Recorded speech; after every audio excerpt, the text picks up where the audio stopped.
이 시간 우리들에게 주실 하나님 말씀 찾겠습니다. 골로새서 3장 15절입니다. 그리스도의 평강이 너희 마음을 주장하게 하라. 평강을 위하여 너희가 한 몸으로 부르심을 받았나니 또한 너희는 감사하는 자가 되라. 아멘. 이 시간 말씀의 제목은 부르심의 감사의 회복입니다.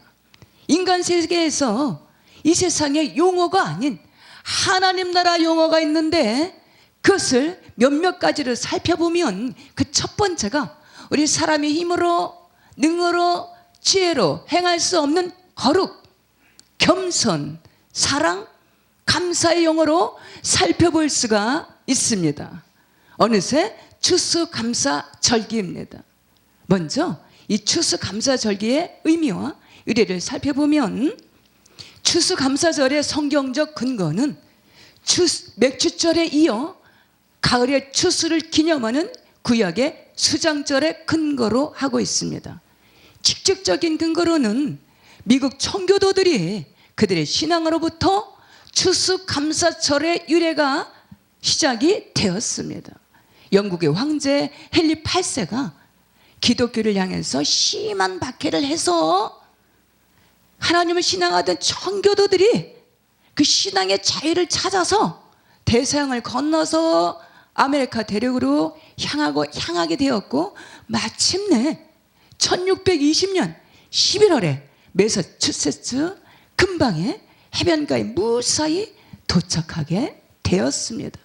항해하던 배의 이름은 맨플라워라고 하며 그 험난한 항해 도중에도 그들은 그 와중에도 하나님을 온전히 신앙하며 시편 말씀을 의지하여 찬송을 부르며 주일 성수를 하며 성경을 읽고 쉬지 않고 기도를 하였다라고 합니다. 신대륙에 도착한 그들의 총 인원은 102명으로 11월 중순부터 눈이 오고 추운 겨울이라 추위를 막아낼 만한 그 아무것도 갖추지 못한 상태이고 열악한 환경에 노출된 상황인지라 질병에 걸리고 그것도 원주민들의 모진 냉대와 위협으로 절박한 환경을 견뎌내어야 했는데 그 힘든 환경에서 46명이란 사람이 그 모진 환경을 잘 견디지 못해서 죽고 생존한 사람은 56명이 살아남았다라고 합니다. 그 다음에 봄이 돼서 씨를 뿌리며 농사를 짓기 시작하였는데 가을이 되자 그의 첫 수확을 하게 되었고 그 첫 수확을 쌓아놓고 수확한 것으로 하나님께 감사 감격 예배를 드리게 되었는데 이것이 추수감사절의 유래가 돼서 지금까지 전해 내려오게 되었다라고 합니다.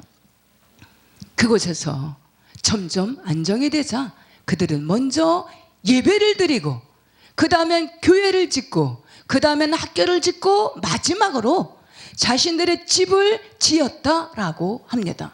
이러한 청교도들의 신앙 정신은 먼저 교회 중심, 그 다음은 교육 중심, 그 다음은 가정 중심으로 점차 미국을 전 세계적인 부강한 나라로 세우는데 크게 기여하였다라고 합니다.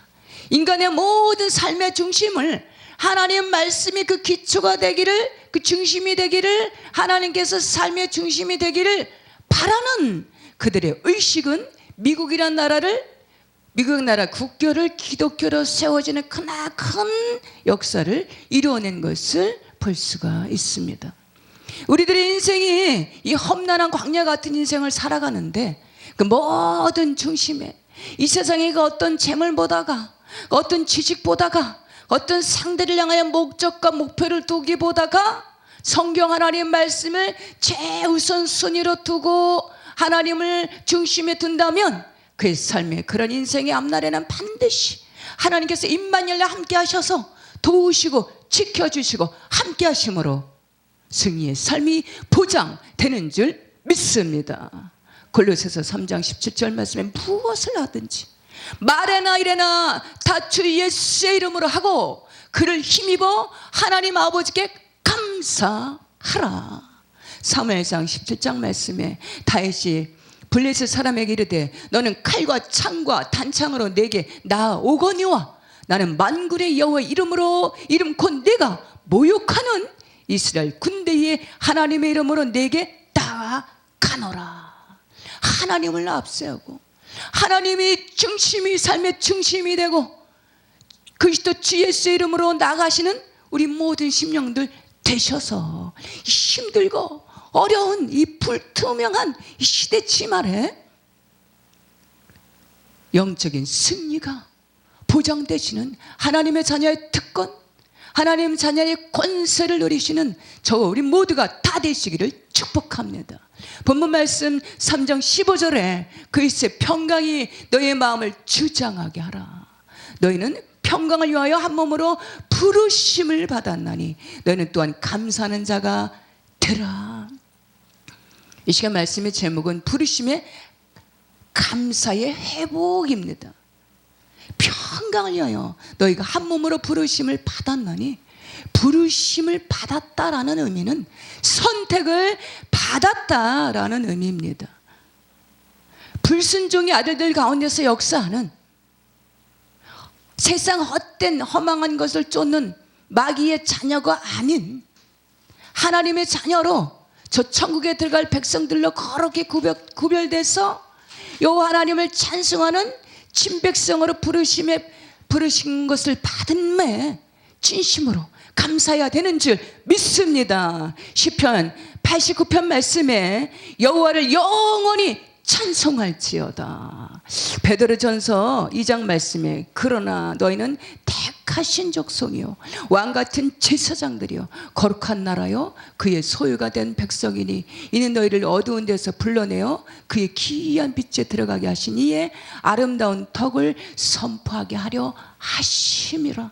하나님의 자녀로 부르심으로 선택된 우리들에게 왕같은 제사장, 거룩한 제사장으로 부르셨는데 여기에서 왕같은 제사장의 의미는 하나님 아버지를 섬기는 예배자들로 부르셨다라는 것입니다. 왕같은 제사장, 거룩한 나라에 예배하는 삶은 이 땅에서도 하나님의 자녀의 특권인 줄 믿습니다. 요한복음 1장 말씀에 영접하는 자 곧 그 이름을 믿는 자들에게는 하나님의 자녀가 되는 권세를 주셨으니 시편 100편 말씀에 감사함으로 그의 문에 들어가며 찬송함으로 그의 궁정에 들어가서 그에게 감사하며 그 이름을 송축할지어다. 미국의 유명한 마스터 신학교 총장이신 존 메가더라는 사람은 우리는 예배하기 위하여 구원을 받았다라고 말하였습니다. 요한복음 4장 말씀에 주님은 사마리아의 야곱의 우물가에서 사연 많은 수가선 여인을 만나 주셨습니다. 수많은 죄악 가운데 방황하는 6번째 남편을 두고 주변의 이목을 피해서 우물물을 기르는 삶으로 참으로 힘든 삶을 살아갔던 이 상처 많은 여인, 그 여인에게 주님은 예배의 중요성, 영과 진리의 예배를 가르치시고 교훈하시면서 그녀의 아픈 상처를 어루만지시고 치유하셨습니다. 자신의 존재 여부, 자신의 존재 가치를 몰라서 끊임없이 죄악 가운데 방황하며 이 남자 저 남자 6번째 남편을 만나며 죄악 중에 방황하던 여인에게 그 아픈 상처를 만지시고 치유하시고 구원의 확신을 심어주시고 온전케 하시는 심령으로 복음의 전도자로 세우셔서 와보라 이는 그리스도가 아니냐, 이 복음의 전도자로 세우시고 사용하신 것을 볼 수가 있습니다. 23절 24절 말씀에 아버지께 참되게 예배하는 자들은 영과 진리로 예배할 때가 오나니 곧 이때라. 아버지께서는 자기에게 이렇게 예배하는 자들을 찾으시느니라. 하나님은 영이시니 예배하는 자가 영과 진리로 예배할지니라. 코로나19로 그 여파로 인해서 비대면 예배로 지금 한국교회 예배가 흔들리고, 예배가 흔들리다 보니까 많은 성도들이 교회를 벗어나서, 예배를 벗어나서 세상에서 방황하는 모습들을 볼 수가 있습니다. 예배는 우리 인체의 가장 중요한 심장과 같다고 할 수가 있습니다. 교회는 에클레시아로 세상에서 하나님께로 예배하기로 불러냄을 입은 자들이 모이는 곳이 바로 에클레시아, 교회입니다. 그러므로 교회 예배가 소홀해지게 되면, 예배가 흔들리게 되면, 예배가 생략되면 교회가 흔들리게 되고 그 어느 순간에 영적인 힘을 잃어버리게 된다라는 사실입니다. 마지막 주말에 주님께서 오실 때가 가까워짐에 따라 하나님을 경외함이 없는, 점점 인본의 소리가 높아지고 바벨탑을 쌓으며 여기도 구원 저기도 구원, 모든 종교의 구원이 다 있다, 이렇게 죄악으로 관영해가는 이때에 영과 진리의 예배자들로 부르심의 감사함으로 회복하며 하나님께 더 가까이 나가시는 승리자들, 저 우리 모두가 다 되시기를 소망합니다. 부르신 것에서 감사의 회복. 그 세 번째로는 복을 빌어주는 사람들로, 복음의 전도자로 부르셨다라는 사실입니다.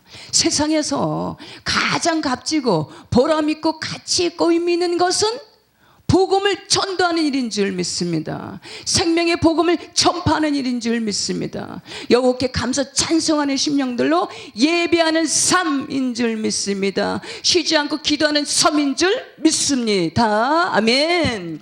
헛되도다. 이 전도서 기자의 고백처럼 에베소서 4장 말씀에 하나님이 없는 허망한 심령에 대해서 방황하던 우리들에게 영원토록 꺼지지 않고 세워지지 않는, 시들지 않는 영원한 나라를 소망하며 소유케 하시며 감사 찬송해야 되는 줄 믿습니다. 이 세상에 속한 만물들에 속한 것들은 한때 순이 돋고 싹이 나고 꽃이 피고 열매를 맺고 아름다움으로 만족을 주고 기쁨을 안겨주지만 그 어느 순간 시들고 쇠하여서 사라져 버리게 되지만, 하나님 나라는 시들지 않고 쇠하여지지 않는 영원토록 동일한 변함없으신 영원한 거룩한 나라인 줄 믿습니다. 부르심의 감사함으로, 끝까지 감사함으로 예수 그리스도를 붙잡는 심령들이 장차 들어갈 하나님 나라인 줄 믿습니다. 에스더 2장 말씀에 보면 아하스에로 왕이 황후를 구하기 위해서 전국 각도에 광고를 하였고 전국 미인들이 다 모였는데 그 중에 왕이 선택한 여인은 바로 에스더입니다. 와스디를 폐위하고 여러 수많은 여인들 중에 에스더, 그가 아하수에로 왕에게 황후로 간택되었을 때 그 심경은 어떠했을까요? 너무 기뻐서 몇 날 며칠 동안 밤낮 잠을 자지 못하고 기뻐하였을 것 같습니다. 우리가 하나님께서 선택하여 부르셨다는 부르심의 콜링에 확신이 있었을 때 우리들을 하나님께서 만나주시던 그날의 그 순간의 그날의 감격은 너무 커서 온 우주를, 온 지구를 다 가진 마음이었을 것 같습니다. 우리는 너무 기뻐서 길을 가면서도 혼자 웃고 나무와 풀을 보면서도 너무 이뻐, 너무 아름다워 라고 칭찬하고, 파란 하늘을 올려다보면서 하늘을 우러러보면서 찬송을 올리고, 원수가 있다면 먼저 손을 내밀면서 내가 잘못했지, 내가 다 잘못했지. 그리고 부르시는 곳이면 어디든지 달려가야지. 푸른 바다 나선 이 몸 어디든지 가오리다. 괴로우나 즐거우나 주만 따라 가오리는 어느 누가 막으리까. 죽음인들 막으리까. 어느 누가 막으리까. 죽음인들 막으리까. 온 마음 다해서 목청을 높이며 찬송을 불렀던 우리 자신을 돌아보시는 이 시간 되었으면 참 좋겠습니다.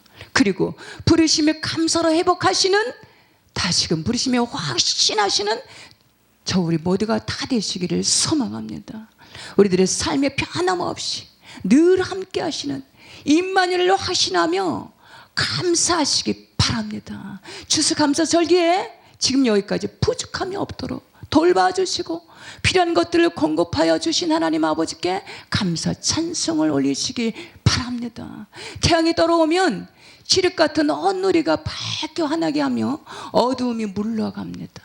범사에 감사하는 사람이 있으면 어둡고 칙칙했던 주변을 밝게 하고 교회를 밝게 하고 가정을 밝게 하고 죄악으로 오염돼 가는 어두운 세상을 사회를 밝게 해주며 어느 순간에 죄악이 오염된 자리에서 감사의 찬송의 그 밝은 빛으로 깨끗하게 정화가 되는 줄 믿습니다. 이 세대가 최첨단의 시대로 인공지능으로 세상에서 부족함이 없는 모든 것이 넘쳐났는데 점점 사회는 각박해지고 죄악이 난무해지고 어두워져 가는 것을 이런 안타까운 현실을 볼 수가 있습니다.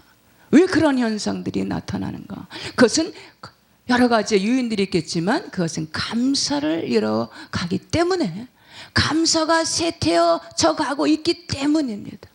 감사의 힘을 잃어가고 있기 때문입니다. 범사의 감사는 악한 영들을 물리치는 강력한 영적인 언어입니다. 범사의 감사로 나갈 때 자신을 이기게 될 것입니다. 환경을 이기게 될 것입니다. 영적인 싸움에서 이기게 될 것입니다. 하나님 아버지의 마음을 움직이게 될 것입니다. 기대응답이 속히 이루어지게 될 것입니다. 하나님 나라 백성의 부르심에 하나님 나라의 영광을 위해 존재하는 존귀한 자녀들을 부르심에 감사로 회복하시는 저와 우리 모두가 다 되시기를 주님 이름으로 축복합니다. 본문 말씀 읽고 마치겠습니다. 그리스도의 평강이 너희의 마음을 주장하게 하라. 평강을 위하여 너희가 한 몸으로 부르심을 받았나니 또한 너희는 감사하는 자가 되라.